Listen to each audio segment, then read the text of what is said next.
This is my resolve, my greatest mistake, and something which will haunt my memories until the day I die. Very little people will ever experience what I'm about to describe, and even less will survive to recall it.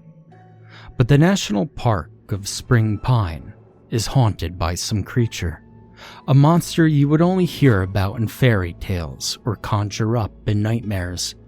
But rather than ramble about how little sleep I'm getting or how paranoid my brain has decayed, I'm going to write all my experiences down so that someone, anyone, who is next to take the night shift will be prepared. My name is Robin, and I was 19 when I was hired to be the night shift guard at Spring Pine National Park. I had graduated school and found a college which I was accepted into, after many sleepless nights and studying. My parents were worried I wouldn't have enough income since they couldn't send me off with too much, so they suggested I took a job near my college I could do which wouldn't clash with my college timetable. I had taken many morning and afternoon classes and studied in the evenings, which meant I had to look for a night shift job. I wasn't entirely thrilled to be working anywhere so late into the night, but the pay was good, and the job was in a team, so at least I wouldn't be alone. The job was to monitor the security cameras which bordered the tall barbed fences around the area, and to report any hunter trying to sneak in. It looked good, and it gave me decent time to sleep after the shift before my classes started. Not to mention, I didn't have to do much, so I could squeeze some extra studying on uneventful nights. I signed up and sent my resume before doing some more research into the national park itself. The park contained many rare species of elk, deer, birds, and a huge list of flora. Unless protected, hunters and lumberjacks would hunt and chop down the wildlife for their value, which was why the security was so important. I checked any police records to see if any hunters were caught sneaking into Spring Pine. Only a couple in the past 10 years. As much as this rested any worries I had, something had caught my eye. Anomaly reports. Some campers had been caught to scream and beg to be let out deep in the night. The national park allowed campers to stay nights. However, due to the decreased amount of rangers and gate checks at night, all gates were closed until morning. Something about from keeping hunters, camping, and smuggling animals out at night. Those screaming campers would claim to see something in the woods. However, due to the inconsistent descriptions from witness to witness, the park couldn't connect any of them, and therefore no action was taken. Some described a beast which looked like a 10-foot tall bear. Others claimed it was a pale, sprinting humanoid. Anyone who entered the park would be informed to leave before 7 p.m., since this is when the gates close before reopening at 6 a.m. My shift would start at 12 a.m. and end at 5:50. I wasn't expected to open or close the gates, but rather just keep an eye on the borders till the bigger security crew took over. What was even better for me was that if I did expect someone was trying to sneak in or out, I wouldn't even have to leave my security office. I would just have to radio to the only security ranger, and my job would be done. I rested easy for a month before I got my call back. Both very happy and of course shocked, I was accepted. It turned out the group applying was very short and weren't as well qualified as me. I wasn't entirely sure what that meant. Perhaps it was because I was fluent in English, I'm not sure. So when I came for the tour visit, I was accompanied by another college girl. She was about my age and she was just a little shorter than me. We were introduced. She told me her name was Harley. She was naturally tanned and looked to be quite athletic. She wore army boots, black jeans, a mossy green sports shirt, and a plaid jacket tied around her waist. Her personality was friendly, loud, and daring. Honestly, she was an all-around outdoors adventure girl, and we became friends quickly. The park ranger took us for a day-long walk around Spring Pine, making sure to take a stop at every gate at the north fence, where the main gate was and where Harley was supposed to be guarding. He gave her the main security card, which could only open a small door for her office, right next to the main gate. The park ranger instructed her on correct procedures if someone tried to get in or out, and who to call. I didn't listen too much since it did not concern me. Instead, I was looking into the woods. The trees were large and close together, only distanced at rivers, fields, walking paths, and a large lake in the center. There weren't as many bushes, and the forest floor was covered with grass, moss, and occasional fern patches. The distant singing of birds in the flowing river was relaxing, paired with the footsteps on gravel. It made the hike incredibly pleasant and enjoyable. Now, I hadn't seen as many animals, but I would spot birds and the occasional squirrel in the trees. There were no 10-foot-tall bears or pale humanoids. After Harley's instructions were given, we were led to my security cabin. It wasn't big, only a storage room, bathroom, and a camera room. He gave me instructions on what to do if I saw anyone trying to climb the fence, was injured, or had radioed for help. He gave me a key card which would open the side door in Harley's station in case of emergencies. All employees were required to wear an armband with the Spring Pine logo, so after a tour of the cabin, we were given the armbands and timetables. Harley and I exchanged numbers, and we parted. Our job would start in a week. My first shift was mostly uneventful. I'd arrive with a backpack of snacks, an animal book for local wildlife, and a notepad, in case there was something important I had to remember. I was wearing a plain striped shirt, a hoodie, jeans, trekking boot, and my employee armband. Waiting by the front gate at 11:46 p.m., I was checking my phone to see if Harley was on her way. The forest was quiet, and I saw some late evening rangers leaving. They didn't say much, but were polite. At around 11:54, a young adult joined me in waiting at the front gate. He introduced himself. "Hey there, you're the new security guard, right?" Taken aback slightly from the sudden introduction, I put my phone in my pocket and spoke. "Yeah, name's Robin. I'm supposed to be in the cabin not too far from here," I responded while noticing he had a ranger armband. "Yeah, I know. I'm supposed to escort you there before heading to the watchtower. The name's Andrew." He was slightly taller than me. His brown hair was noticeably messy, but he looked well-mannered. He looked a couple of years older than me. That night, he wore a navy blue jacket, white shirt, dark gray jeans, and trekking boots. "So, you nervous?" He was friendly, but spoke quietly, unlike Harley. "Why, should I be?" I asked, curiously. "I'm not scared of the dark," which was true. I usually wouldn't be paranoid if I couldn't see. I tend to be rational and knew there was nothing to be scared of.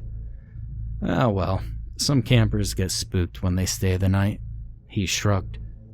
"Yeah, I read about that. Isn't it usually just wolves or bears that frighten them?" "Well, I mean, you could think of it like that. I had to deal with it once, this couple. They were practically begging to be let out. They even left everything behind just to run to the gate. They weren't injured apart from a couple of scratches, but they claimed they saw some ghost creature crawling on all fours. Heavy emphasis on the eyes, something about them being gold. I'm not sure, they rambled like crazies." As he was telling the story, I looked into the woods. Could there really be something like that out there? But don't worry though, we checked their campsite in the morning and nothing was stolen or broken. Probably some snowy owl got the better of them. His voice was calm and collected. "Right, well, I wouldn't worry about that. I mean, we'll be in buildings anyway." Still, the thought hung in my head. I quickly forgot about it with the arrival of the only other member of the night crew. You guys making friends without me?" Harley arrived, wearing similar clothes from last time, just a different shirt and her armband.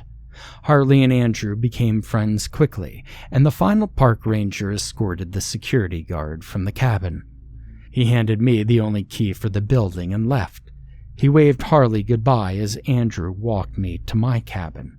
It wasn't too far into the woods. We walked at a brisk pace, as to not keep the building empty for too long. It took us around 10 minutes. I could no longer see the lights from the gate anymore as we approached the cabin. "Well, just use the handheld radios if you need to talk to us. I won't take long to reach the watchtower, but I have my radio with me." I unlocked the door, and before stepping inside, I waved him goodbye. We exchanged polite smiles, and he disappeared into the darkness, holding his torch and carrying his bag. The night passed quietly and uneventful. I locked the cabin when I got in and checked that everything was in order and in place. I signed the attendance list and waited by the cameras, radioing once in a while to check on the others. It was just the three of us in the great expanse of wilderness. Once in a while, I would spot a fox or a deer wander a little too close to the fence. All I had to do if they got too close was activate the buzzer near the camera to scare the animal off.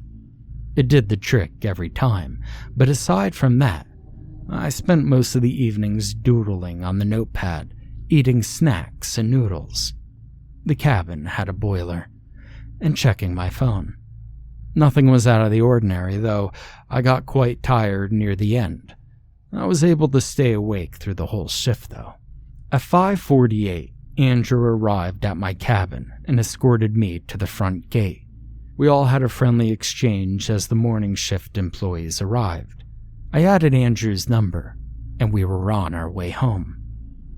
The week passed like this. Everything was fine. I mean, why wouldn't it stay that way? By this time, I was taking some textbooks and notebooks with me. Since the nights were so uneventful, I decided I may as well just make use of the time and study. Harley had the same idea, but instead brought her portable gaming console and played it for practically the whole shift, since she didn't have to monitor anything, and responded to my radio checks. Andrew didn't have to do anything much except for survey the woods from the tower once in a while and answer my radio checks. He was still in college and also used the time to study. We had become familiar with each other and text during the daytime.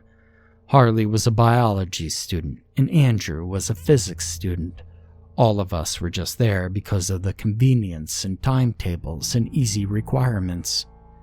The night was going smoothly until something caught my attention. Near the fence to the southwest of the park, I spotted a deer. It looked fully grown. I activated the buzzer and looked back at my notes. It was about 20 seconds later that I looked up and noticed the deer didn't move. I looked a little closer at it.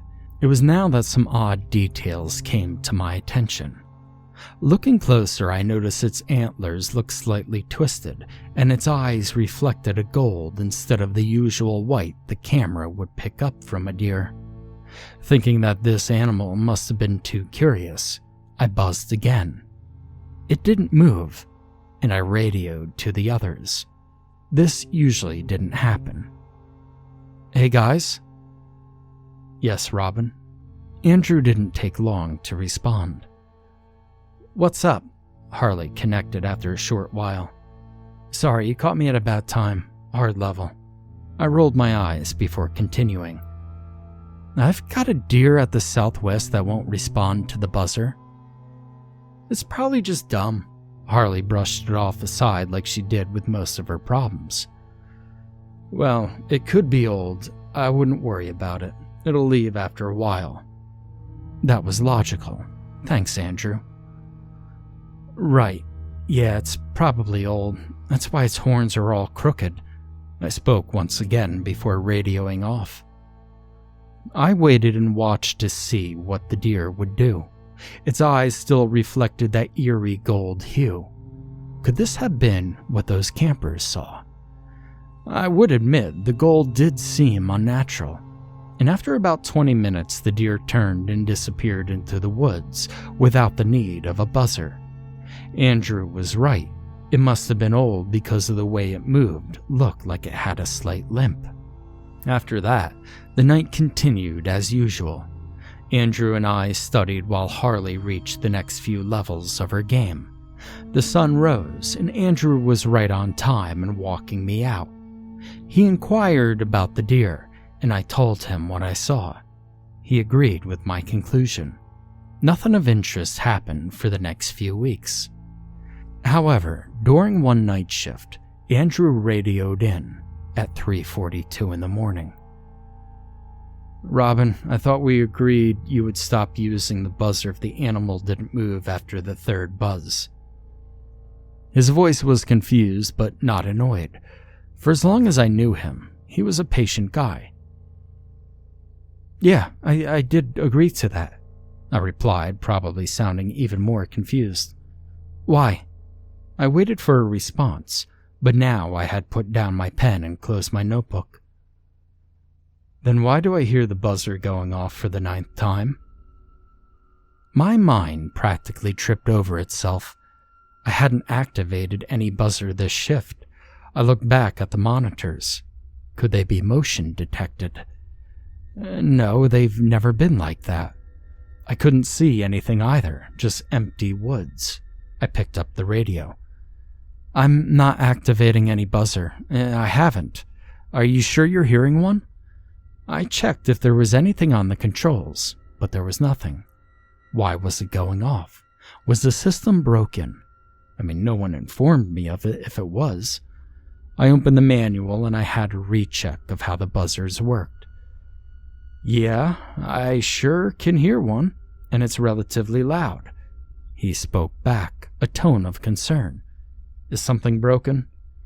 I skimmed through and found that if the buzzers are being overused, they will automatically disconnect after the 20th buzz. Makes sense. There would be no use for activating the buzzers so many times in a row. I put the manual on my desk and replied, Maybe. I mean, how many times has it gone off?" Since it was a system disabled for the occasion, I assumed it wasn't uncommon as I thought. My logical thoughts were suddenly shattered once his reply returned. "About 26 times now. Close to 30 for sure." My mind was in a flurry. I reread the manual, and I wondered what was going on. "That's impossible. It's supposed to be disabled after the 20th buzz. Do you know where it's coming from?" I was concerned. This didn't make any sense. I flipped through the manual, and there wasn't anything I could find. I waited for his response. "It feels like the far north fence. Well, that's odd." He trailed off. "What's going on?" Harley joined in, probably from noticing the sudden activity of the radio. "Andrew hears the buzzer going off, though I'm not activating it. It should have stopped by now, but for some reason it keeps going on." I was still waiting for Andrew's reply. "It sounds closer than where I think the gate should be," he continued. "What?" Harley questioned. I was too deep into thought, trying to piece it together. As I waited to hear more, I took out my notepad and jotted it down. "Andrew hears the buzzers going off near the watchtower, 3:44 a.m. "I'm not sure, it just sounds closer than I think it should." He carried the same tone of tension as I did. "Well, maybe the system malfunctioned. I wouldn't worry about it, guys." Harley, in contrast, was much more laid back. "We could go check it out in the morning." There was an empty silence, and I wondered if I, too, could hear the buzzer going off. So I got up and walked to the storage room, since it was the only room with a window, and I cracked it open. The lock was a little rusty, but with enough effort it gave way. I opened it enough to stick my head through and listened intently. Surely enough far in the distance I could hear the faintest alarm. If I hadn't known it was a buzzer, I would have assumed it was a car alarm. I looked around and the lights from the storage room were just enough to illuminate a few feet ahead of me and cascade on the trees close by. I didn't see anything but the deep shadows surrounding and expanding beyond. I slipped back in and shut the window, making sure to lock it. I turned off the storage room lights and returned to the security room. But there was nothing. We all stayed silent for the rest of the night, until Andrew spoke again. "Hey, I think it's done. I can't hear it anymore." He still sounded slightly concerned. "See? Problem solved. It probably ran out of batteries or something. I don't know." Harley didn't seem to care all too much, probably still focusing on her game. "Well, let's check it in the morning and I'll report it," I offered. "Yeah, okay." Something about the way he said it made me feel like he wasn't completely convinced that would be enough. I checked the cameras for an hour before continuing my studying. Everything Harley was saying made sense, but still something felt off. The morning came. Before leaving to go to our homes or dorms, we all explored the woods between Andrew's watchtower and the gate. The sun was up and illuminated the forest in a natural glow. Birds sang gently as some early joggers passed by. We were all quite tired, but were determined to find the source. After walking around for 20 minutes, we couldn't find anything. Nothing was unnatural or out of the ordinary. We all agreed it must have been a system malfunction and left. Nothing like that occurred for a few more days. I was studying as usual in the security room, once in a while checking the monitors for intruders, but I never saw anything. The time went by, dragging on until the later hours like usual. I checked on the others once in a while. Andrew was also studying while looking out once in a while, making sure to pay close attention to the north of the watchtower. Harley was still focusing on her game. I believe she mentioned getting a new one since the job gave her extra time to finish levels much faster.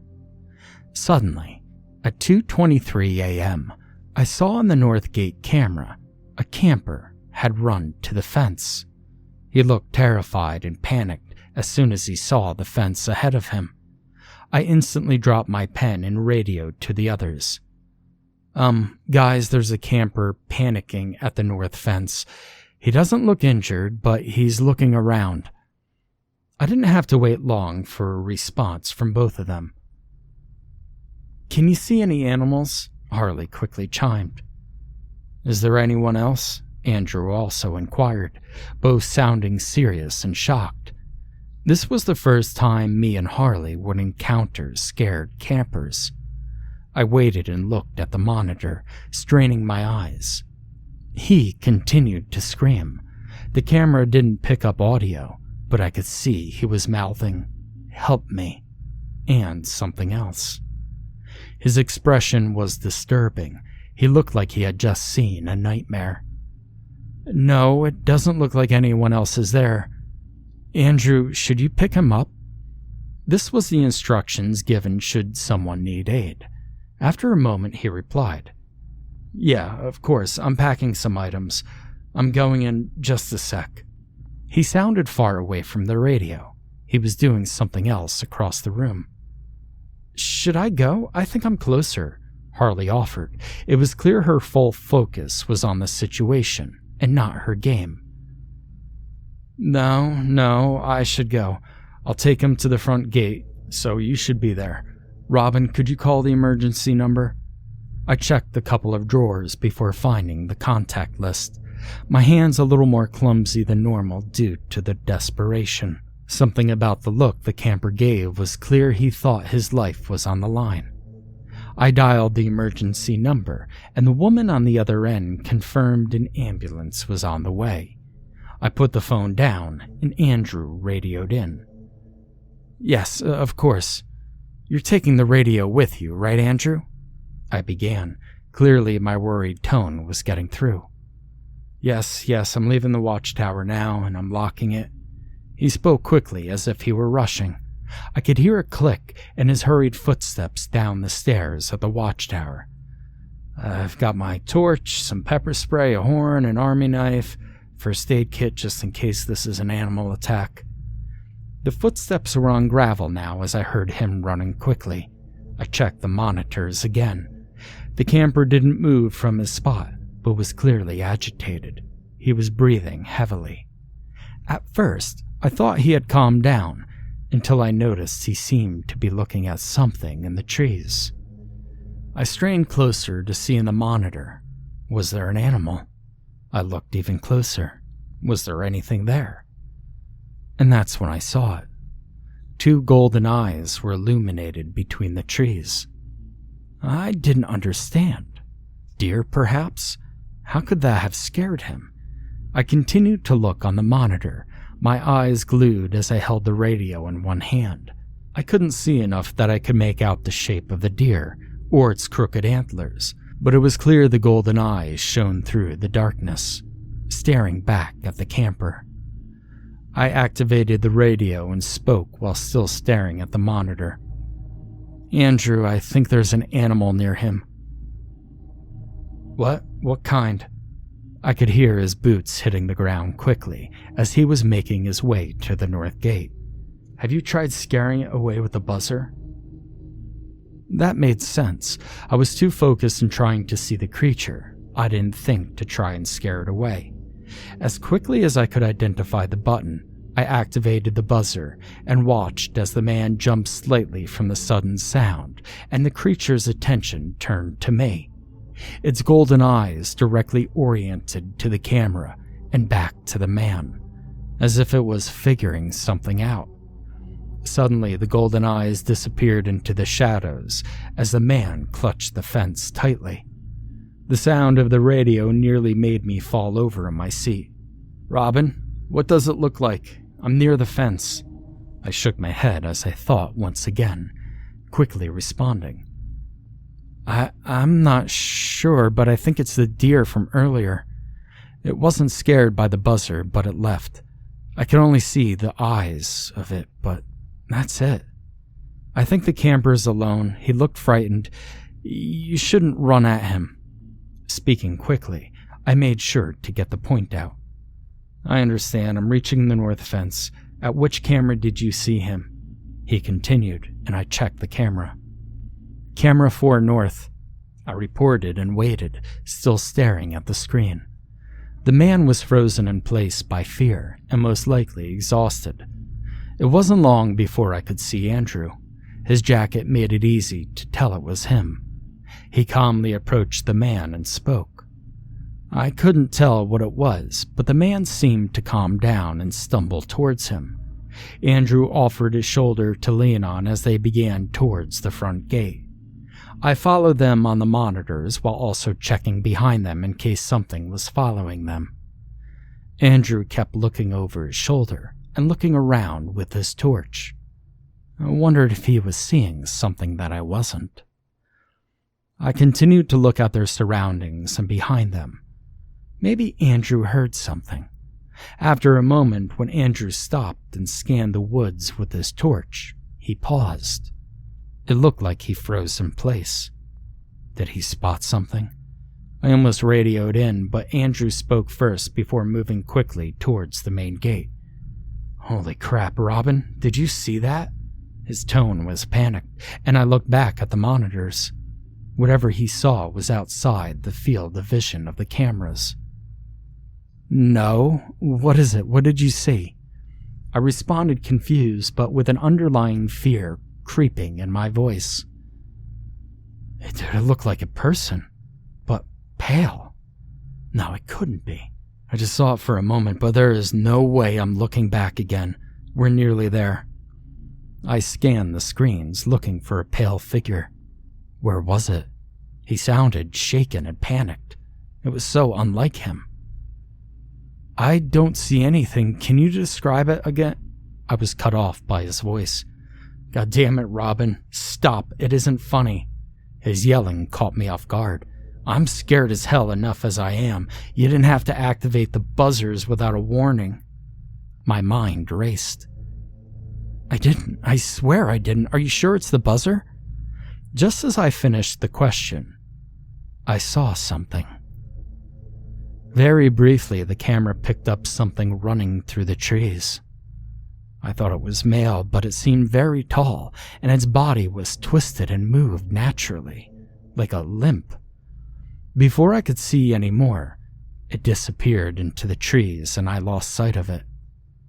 Holy crap, Andrew, I radioed. Whatever it was, I just saw it. Now I understood the need for Andrew's panic. It moved quickly, but I could see enough to tell I would be terrified of it. Luckily, Andrew and the camper had reached Harley's office. I sighed and checked the monitors for any sign of the creature, but there was nothing. Harley and Andrew radioed in to say the camper didn't look badly injured, but his behavior was erratic and paranoid. An ambulance arrived and took him away before our shift was over. What the shit just happened back there? I heard Harley speaking over their radio. Her tone was concerned, but also aggressive. Look, I'm still trying to figure it out. I am not the only one who saw it, right? Right, Robin? You said you saw it, right? He sounded desperate, and I wondered if he was sure about what he had even saw. I decided not to lie, though. It would be logical to make sure they knew exactly what I did. Yeah, I saw something on the cameras following you. It was difficult to tell, but it looked like a really tall, pale human. But it wasn't human, I'm pretty sure of that. It looked all mangled and twisted and limped quickly after you, like it was trying to be human. Now, I wasn't sure what I meant by that last part, but I let my thoughts wander. Something about that thought made me think. Guys, I think we should meet up after our shift and just check the woods. I think I've got an idea. It was 5:21 a.m. and near the end of our shift. So, wait, you think this is some kind of crappy prank you're trying to pull? Harley spoke again. No, I know what I saw. I'm not going back to the watchtower after that. I'm staying here. I could hear him pull a chair and sit down. Harley didn't protest, so they sat there in silence. As they did, I looked around the office, checking for something.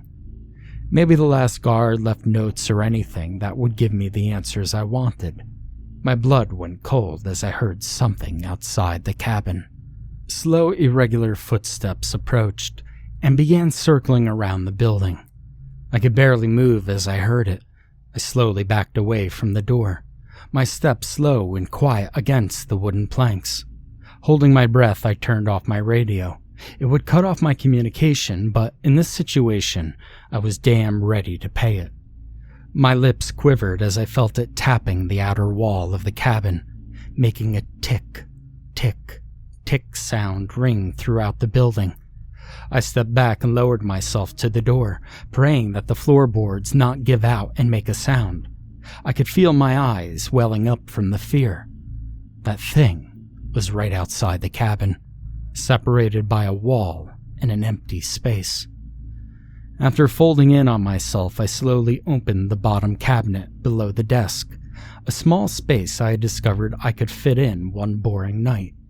It made a creaking sound. The footsteps stopped right outside the door. I wasted no time in stepping into the empty cabinet and curling in, shutting the door both as quickly as I could, but still making a creaking sound. It was complete darkness, nothing to see, but a whole hell of a lot to hear. The creature made another creaking sound. It was contorted slightly, and I could tell it was mimicking by vocal cords. It repeated sounds. Some dots began to connect to my head as I hid in the cupboard.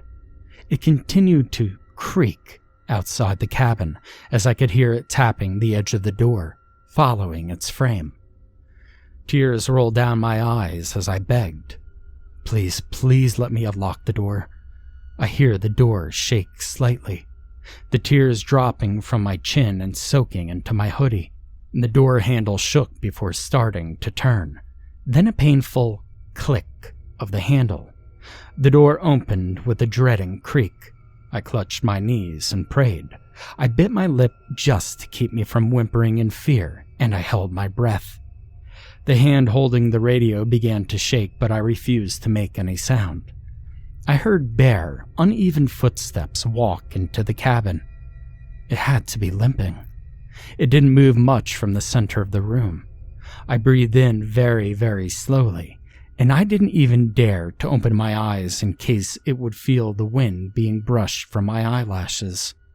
My heart skipped a beat as I heard a sharp, sudden sound. It rung in my head and caused me to tense up harder, my lip finally bleeding from the pressure. I forced myself not to take a sudden breath and fear it would hear me. It was the alarm of the buzzer.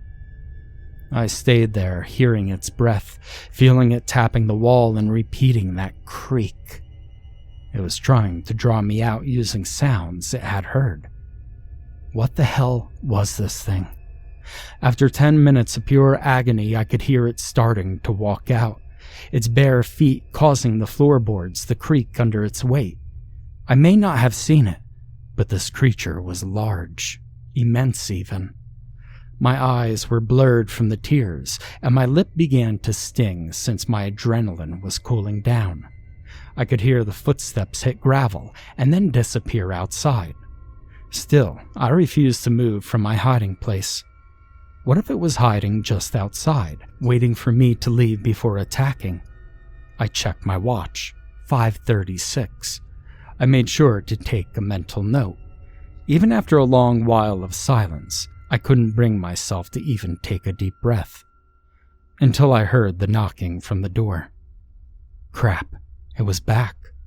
I held my breath as I felt my heart race again. The door opened and I heard boots on the planks. What happened? Robin? Are you there? Why was the door unlocked? It was the voice of Andrew, or it just mimicked the voice of Andrew. I reached into my pocket slowly and took out my phone. I texted him while still remaining silent. He sounded like he headed to the storage room to look for me. Is that you? I texted and waited. Yes, I'm at the cabin. Where the hell are you? I finally took a deep breath and I burst out of the cabinet. Holy shit. I can't believe I'm still alive. I was shaking from the sudden release of fear. Andrew rushed into the room and looked at me confused. What happened? Are you okay? Why didn't you respond? He pat me on the shoulder while spurting out question after question. I slowed down my breathing, and finally standing up straight and taking my bag, I walked out of the cabin and looked around. Robin, are you going to tell me what's going on? Andrew grew slightly irritated but mostly concerned as he followed me. You're not going to believe it. I spoke quietly as I looked around, expecting something to look back at me. The sun's early light was piercing through the trees, but I still couldn't see anything beyond the trees. As we walked to the front gate, I told Andrew everything. Shocked and terrified was the only way I could describe his face. Still, he stayed silent as we continued. I felt as if something was watching us, something just out of sight, something that would disappear the moment you turned to look at it. As I recalled the whole experience, he looked around. Was he feeling watched too? Do you feel it? I whispered quietly to Andrew. He turned to me, a paranoid look in his eyes. He nodded quickly and we ran to the front gate. I didn't look back. I didn't need to know that whatever was watching us wasn't following. We reached Harley, slightly out of breath and checking behind us. Once we were sure we were safe, I closed the office door and turned to them. Andrew might have been more understanding of my behavior, but even Harley wasn't questioning how I was acting. We sat down, talking and discussing what we had seen and encountered. How it could mimic sounds, possibly change the way it looked, and was terrorizing campers and even the guards. Since nothing like this occurred to any of the other guards or rangers on the other shifts, We assumed that the creature only came out at night. Spending most of the morning and noon talking, we finally came to the conclusion it's trying to mimic a human to draw us out of hiding to either kill or capture. It leaves no trail behind and disappears by morning. Its only defining feature is that its eyes reflect gold and it limps, most likely because its victims are injured and cannot walk properly, causing the creature to mimic the movement. We agreed that we shouldn't tell any of the other guards about it, since we would just be risking our jobs and we couldn't just pass this burden on to another group of unsuspecting victims. After some more debate on how to go about it, we agreed that over the day we would formulate our own plan for the creature, meet up tomorrow evening, and over the night, experiment. In the decent break in between my morning classes and afternoon ones, I decided to go shopping for equipment. I didn't have a gun permit, so I knew that wasn't a form of defense I could use. Instead, I bought a bat and a decent camping knife, which I could explain I needed because of my job. I then purchased several wireless outdoor security cameras and a map of the park. Over the day, I jotted down the areas I could see with the fence cameras and places we have seen the creature.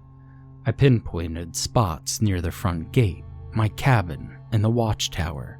Arriving to work extra early gave me 2 hours of sunlight left to place the cameras.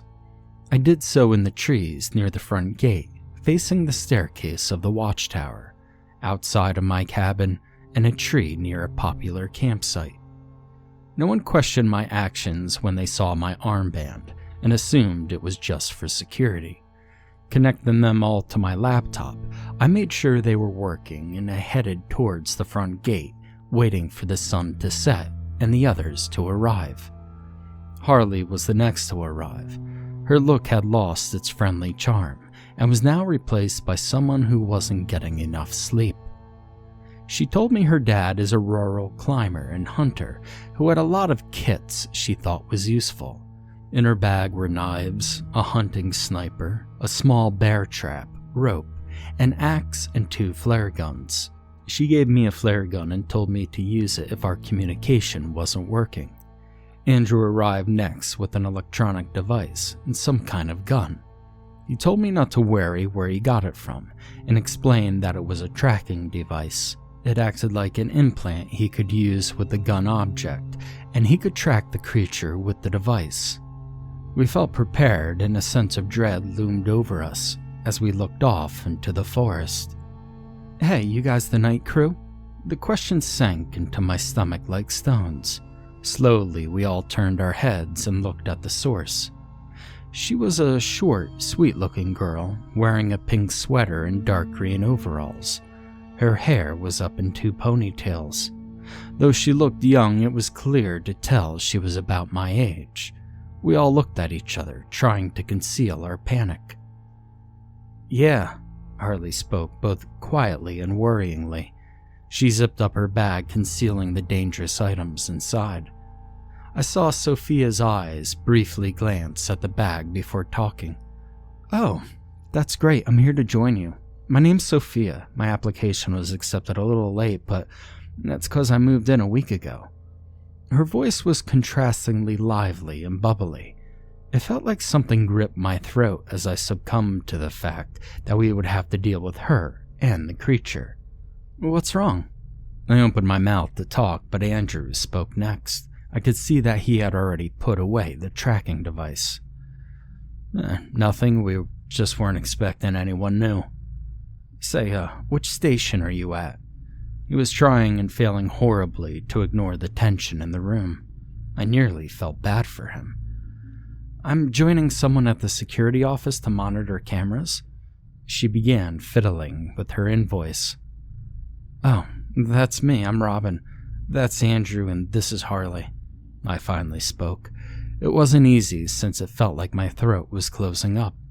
After giving her a radio, we exchanged concealed, panicked looks. What are we going to do with her? Why of all nights did she arrive now? Should we tell her? Would she even believe us? We decided silently to not tell her about anything, and I'd text them about it when we were stationed. Sylvia followed me like a puppy as Andrew was walking me to the cabin. She was completely oblivious to the horrible feeling in the air. She was slightly behind us, her torch spinning around as her arms swung merrily at her sides. This caused the shadows to twist and turn unnaturally, deepening the pit in my stomach. Andrew and I looked at each other, and he whispered quietly, "You're young to deal with her, right?" He spoke under his breath, but even in the silence of the woods, I felt someone else could hear it. I nodded and turned to look at Sylvia. She was still looking around at the trees. It didn't feel like anything was watching us, but I knew the way she was flashing the torch all over the place was bound to catch the creature's attention. But still, she walked across the gravel and gave me a friendly smile, and when she finally did look at me, it felt almost faked or forced. Andrew dropped us off at the cabin, and I could see his pace picked up now that he was alone. We quickly waved goodbye as I saw him taking something out of his bag. Maybe a knife. "Wow, this place is so cozy," Sylvia evaluated as she stepped into the cabin and looked around. She checked every room and then the monitors. "Yeah, well, I advise we just stay in the security room and only visit the bathroom when we need it," I quickly replied while putting my bag down slowly, as to not make sound from the items inside. "So, we just have to check the monitors if anyone tries to sneak in or if any animal gets too close." I spent the first hour explaining how the job worked, and checked texts from Harley and Andrew. We agreed I'd tell her about the creature when she settled in, and then we could try to hunt off or scare away the creature if it did approach. I pulled out my personal camera monitor. It could only display one screen, and I'd have to switch in between the cameras. Sylvia hadn't brought much with her, just snacks and her torch. I was about to speak when I got a text notification. I opened my phone. It was from Andrew. "I think I hear it outside. It's making a creaking sound." Deciding to tell Sylvia later, I switched the handheld monitor to check the base of the watchtower. And sure enough, I saw the creature. It looked even more twisted than the last time, as if its spine was folding in on itself, trying to shrink into a more human height. The sight of it cracking in its posture rose a sickening feeling in my stomach.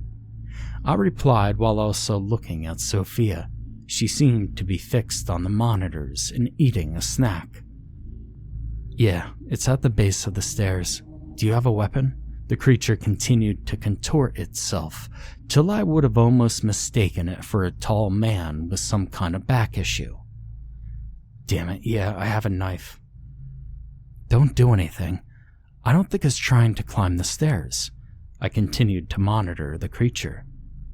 "Hey, Sylvia?" I finally remembered what the text distracted me from. "Yeah?" It sounded like her cheek was full of something. "Would you believe me if I told you there's a creature in the forest?" Sylvia stopped chewing and turned to look at me. "Why?" Her joyful tone melted away. "Well, at night this pale creature comes looking for campers and us night guards. Me and the other have a plan to deal with this, but..." She cut me off by slamming her snack bag onto the desk. "I know what you're trying, Robin." She stood up from the chair and looked at me with a hurtful expression. "What?" I didn't have the words. "Don't think I didn't notice the weapons you and the others were carrying, and the 'you're going to deal with her, right?' comment. You guys are just trying to find the right opportunity to kidnap me. I know about the night guards going missing here. It's 'cause of you, isn't it?" She picked up her bag and I tried to get up. No, it's not like that. Just listen to me. I'm not lying. The thing is dangerous." I slowly walked towards her. She pulled out a small pocket knife. "And to think, you were going to lure me to some safe hiding spot in the woods to hide from a creature? Get away from me." She threatened with her knife and walked towards the door. Before I could say anything, she opened it and ran off into the dark. She slipped on her bag and used the torch to guide her through the trees. I watched her from inside the cabin. I closed the door, locked it, and grabbed the radio. I also noticed that Sophia's radio was gone. She most likely took it in her bag. I called in to the others and informed them of Sophia being out alone. They both cursed, and we panicked as we thought about what to do next. I checked the cameras and the creature had disappeared from the base of the watchtower. I bit my lip and I took my bag. Determined to find Sophia before something else did, I checked the camera outside of the cabin. There was nothing there. Taking a deep breath and turning on the torch, I walked out, looking around warily before stepping outside. I jogged into the woods, the radio still hanging on my bag.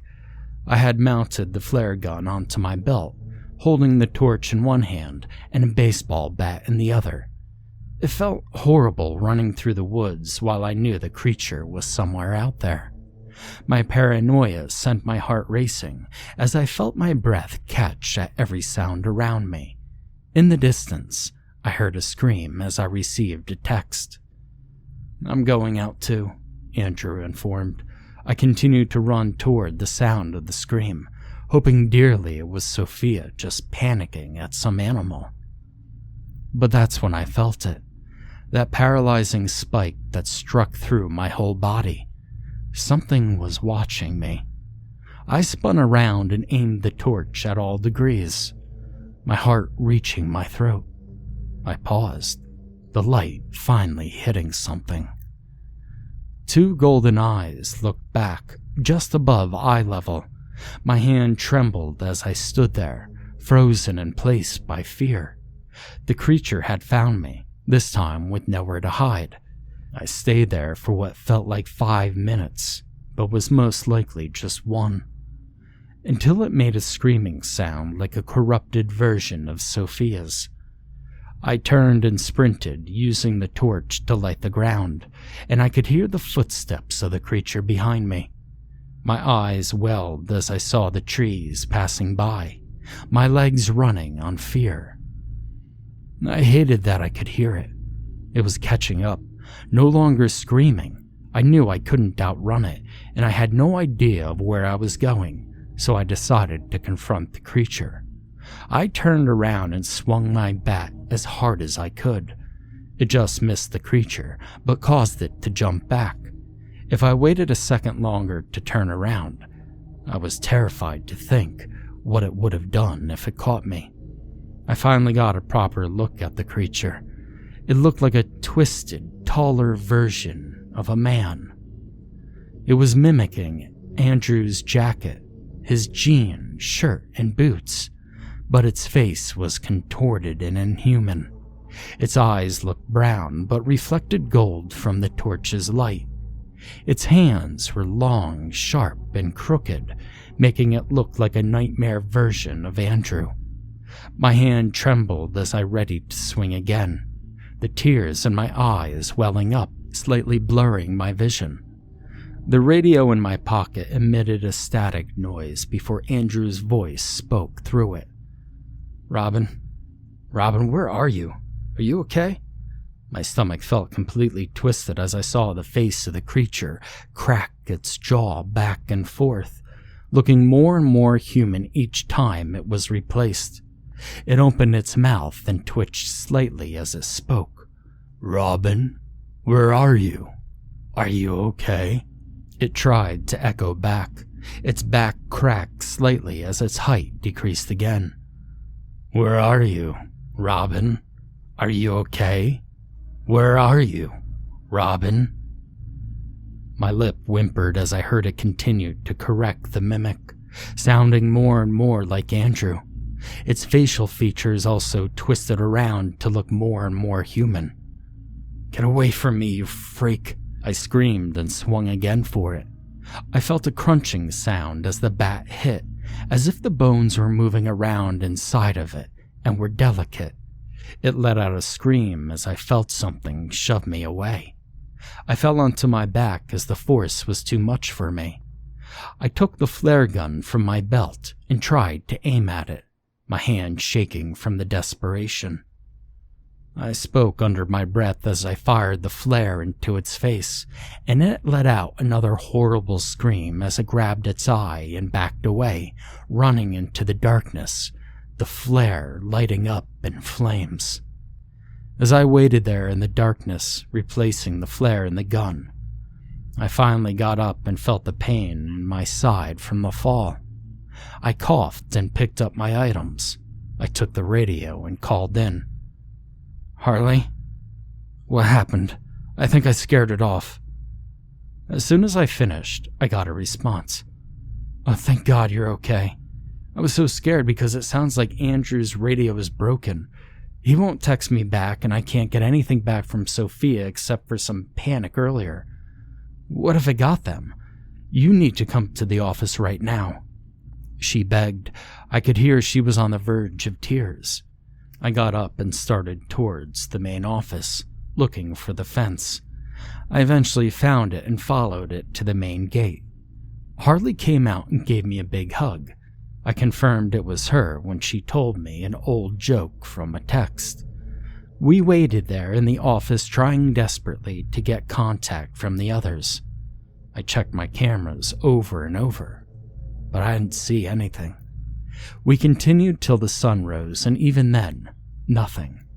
Resentfully, we agreed to go looking for them once the morning shift arrived.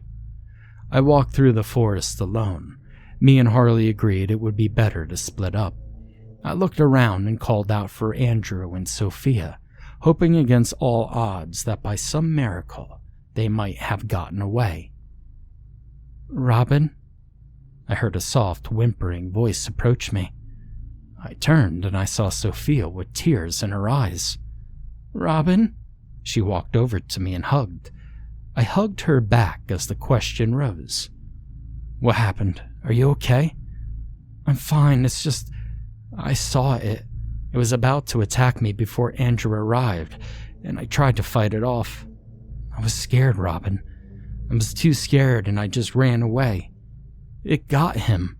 The tears rose in her eyes and she cried more. "It's okay, Sophia. Just take a deep breath. Look, you can just walk out of this park and you never have to come back again. I'm sorry I didn't tell you earlier, or that I scared you. I should have told you about the creature as soon as you arrived, but I just didn't trust you to take it seriously." She nodded and walked away, heading straight for the gate. As I walked back with her and saw her turn the street down on the road, I heard Harley walk up to me from the park. "You are not going to believe it. I mean, it was good, but it was bad too." I turned around. What Harley said next has haunted me since. "I just met with Andrew. He told me the creature got Sophia, but he was okay. He left and I don't think he's coming back." Since then, I continued to work at the park. I never saw the creature again. It got out and now walks through the streets, hiding as anyone and anywhere. I talked to a small amount of people, only trusting the people I knew before that job. Both Andrew and Sophia disappeared without a trace. The police couldn't find them. They just vanished. I'm convinced now that my stubbornness to tell Sophia the truth too late was what led to this. Anyone around me could be the creature. I jump at every sound in the night, every unexpected person around the corners, and every bush shake or branch creak. My mind's been haunted from that day on as I continued to pray that maybe one day I'll see those golden eyes on the security cameras again.